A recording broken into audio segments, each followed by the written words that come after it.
नमस्कार दोस्तों, स्वागत है हमारे YouTube channel star arts specialist. दोस्तों मैं हूं सुजीत कुमार। दोस्तों आज हम बात करने वाले हैं हिंद यूनानी। जी हाँ, इस टॉपिक को लेकर के हम आए हैं जो आप लोगों को एग्जाम के नज़रिए से बहुत ही इम्पोर्टेंट है। तो दोस्तों इस वीडियो को आप मिस मत कीजिएगा, नहीं तो एग्जाम में आपको बहुत ही इम्पोर्टेंट टॉपिक छूट जाएगा और आप सब दिन के लिए इस टॉपिक से अनजान बनकर रह जाएंगे। तो दोस्तों इस वीडियो को पूरा देखिएगा और वीडियो अच्छी लगे ना दोस्तों तो लाइक और शेयर सब्सक्राइब चैनल को कर दीजिएगा और अपने दोस्तों को भी शेयर करना ना भूलें।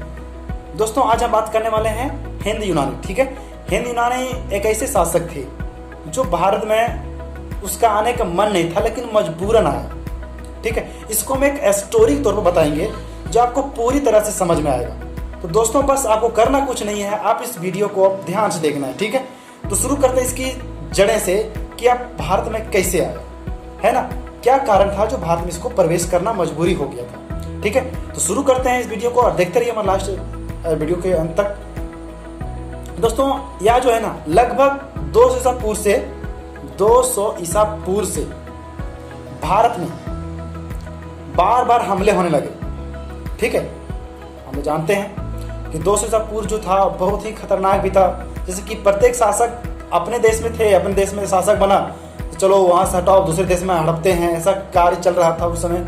हिंद यूनानी भी ऐसा काम किया जो हमारे भारत आए। अब देखिए कैसे आए।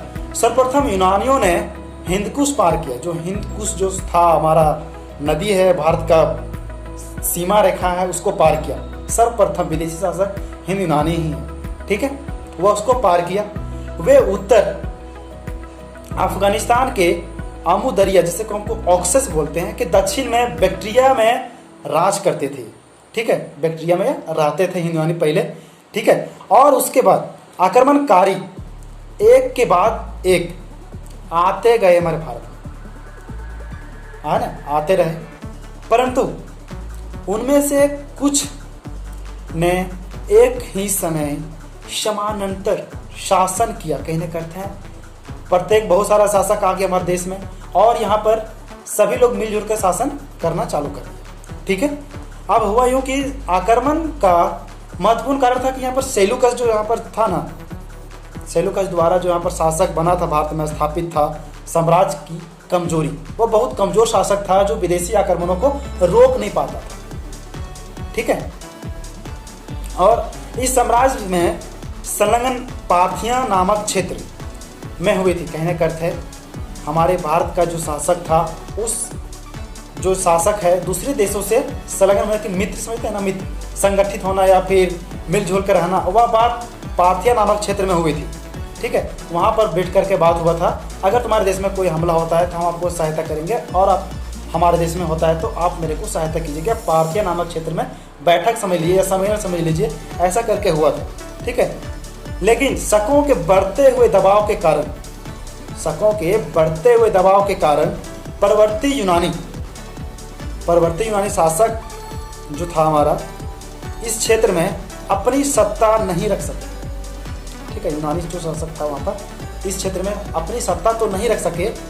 उधर चीन के महादीवार बन जाने के कारण अब क्या हुआ, शक लोगों को चीन की सीमाओं से बाहर धकेल दिया क्योंकि वहाँ पर महादीवार बन गया। वो जाए तो जाए किधर, है ना, वो तो पूरा घूमने के लायक था कि जिस देश में हड़पने का मौका मिलेगा उस देश में करेंगे। अब चीन का जो महादीवार था वो उसी समय बन गया, अब वहाँ से उसको धकेल दिया गया।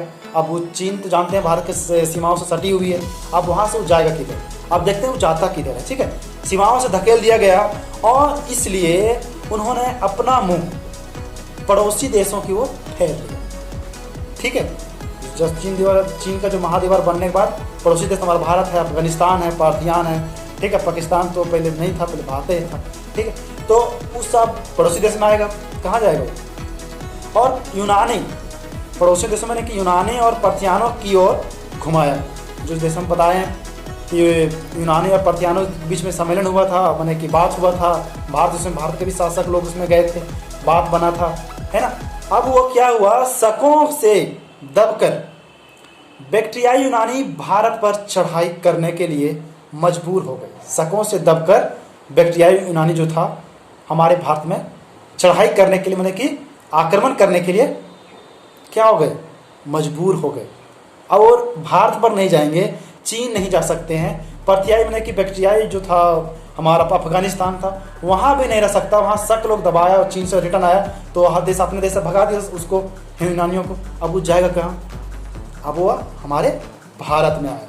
कहाँ आया? भारत में आ गया।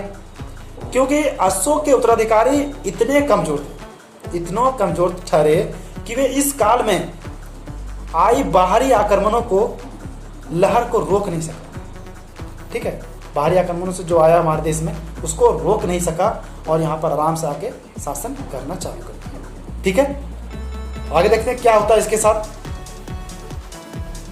भारत पर आक्रमण सबसे पहले हिंद यूनानियों ने किया। ठीक है, यूनानियों ने किया, जो हिंद यूनानी के नाम से जाना जाता है, या तो फिर बैक्टीरियाई यूनानी भी कहते हैं क्योंकि बैक्टीरिया क्षेत्र से आया था इसलिए बैक्टीरियाई यूनानी भी कहते हैं उसको हम। ठीक है, इस ईसापुर दूसरी सदी के आरंभ में हिंद यूनानियों ने पश्चिमी उत्तर माने कि भारत के पश्चिमी और उत्तर, पश्चिमी बोले तो गुजरात, मुंबई, राजस्थान तरफ, और उत्तर बोले तो हमारा हो गया उत्तर प्रदेश, पंजाब, दिल्ली, जम्मू कश्मीर। ठीक है, ये सब क्षेत्रों में पश्चिमी उत्तर भारत में विशाल क्षेत्र पर कब्जा कर लिया हमारे हिंद यूनानी जो था वो आया वहाँ पर। ठीक है, और जीते गए, माने कि यह जो क्षेत्र था वह सिकंदर से अधिक क्षेत्र था। इतना सिकंदर कब्जा किया था ना, उससे भी अधिक क्षेत्र में यह कब्जा किया हिंद यूनानी। ठीक है, कब्जा किया था। कहा जाता है कि अयोध्या और पाटलिपुत्र तक चढ़ाई कर चुका था यह हिंद यूनानी। ठीक है, और इसके बारे में क्या विशेषता है देखते हैं कि परंतु वे लोग भारत नहीं रह सके क्योंकि यहाँ पर मिलजुल कर शासन नहीं कर सके, है ना, कायम नहीं कर सका अपना शासन जो व्यवस्था था यहाँ पर नहीं बैठा सका अच्छा से, इसके लिए उसको जल्दी यहाँ से जाना पड़ गया था, है ना। सबसे विख्यात शासक जो है वह था मिनांडर। कौन था? मिनांडर हिंद यूनानी का सबसे विख्यात शासक था। और मिनांडर जो 165 से 145 ईस्वी तक पूर्व शासन किया यहाँ पर। ठीक है, जो मिलिंद नाम से भी जानते हैं इसको। किस नाम से जानते हैं? मिलिंद नाम से। आपको लिखा वो पढ़ना आ रहा है, इसमें ध्यान से देखिएगा। ठीक है, मिलिंद नाम से भी जाना जाता है इसको। और इसका जो राजधानी था ना वह पंजाब में साकल, जिसको कोई आधुनिक में हम बोलते हैं इसको सियालकोट। साकल को सियालकोट अब कहते हैं आधुनिक में। ठीक है, उसको पहले साकल कहा करते थे। ठीक है, मैथियर उसने गंगा यमुना दोआब पर आक्रमण किया। उसे नागसेन ने बौद्ध धर्म की दीक्षा दी। ठीक है, नागार्जुन इसी का नामांतरण है, नागसेन का ही। ठीक है, नागार्जुन बोले या फिर नागसेन बोले, एक ही आदमी है, उसका नामांतर है नागसेन। ठीक है, बौद्ध धर्म पर मिनांडर जो है बहुत सारे प्रश्न पूछे, जो एक पुस्तक या फिर एक ऐसे कथा में मिलती है जिसका नाम है मिलिंद प्रश्नों, जिसका अर्थ होता है मिलिंद का प्रश्न। ठीक है, तो आप पढ़िएगा इसमें, तो आपको सारे मिनांडर का जो प्रश्न पूछे गए उसमें सारे आपको बौद्ध धर्म पर जो पूछे हैं उसमें आपको मिल जाएंगे। ठीक है, मिलिंद प्रश्नों। ठीक है, भारत के इतिहास में हिंद यूनानी शासन का महत्व इसलिए है क्योंकि यूनानी शासक ने भारी मात्रा में सिक्के जारी किए। ठीक है, सिक्के जारी कौन किए सबसे पहले भारत में? हिंद यूनानियों ने। ठीक है, सिक्के जारी किए, इसके बारे में साफ साफ पता चलता है कि कौन से शासक कितना सिक्का जारी किया। इसका सिक्का में शासकों का नाम भी होता था, पूर्व की ऐसी शासकों में ऐसे बात नहीं था। ठीक है, यह भी हमें इसको इतिहास में इसलिए याद रखते हैं। ठीक है, कि तमाम शासकों के बारे में पता चलता है जो यूनानी शासक आए। ठीक है, और इसमें बताते हैं कि मुद्राओं में ऐसी बात नहीं थी जो पहले जो था, कौन शासक छाप देता था, नोट निकाल देता था, बस सिक्के जारी कर देना, कुछ नहीं, है ना। उनका संबंध किसी राजवंश से है, निश्चय पूर्वक जोड़ना संभव नहीं है जो पहले शासक आए थे यहाँ पर, कि वह सिक्का किसका है। ठीक है, अब देखते हैं आगे क्या होता है इसके साथ। सिक्के तो मिलता है, जानते हैं। ठीक है, सबसे पहले भारत में हिंद यूनानियों ने ही सोने के सिक्के जारी किए। यहाँ भी इसका महत्वपूर्ण प्रश्न पूछता है कभी कभी कि सोने के सिक्के किसने जारी किए भारत सबसे पहले? तो हिंद यूनानियों ने किया। कौन किया? हिंद यूनानियों ने किया। ठीक है, और देखिए इसके बारे में क्या होता है। पर इनकी संख्या कुषाणों में जोर से बढ़ी। ठीक है, इन्होंने सिक्के जारी किए, लेकिन जो सोने के सिक्के जो हैं, सिक्के की जो मात्रा है वह कुषाणों में अधिक बढ़ी। ठीक है, लेकिन शुरुआत हिंद यूनानियों ने की। ठीक है, हिंद यूनानी शासकों ने सबसे पहले पश्चिमी सीमा प्रांत में यूनान की कला चला, जिसे हम लोग क्या कहते हैं, हेलोनिस्टिक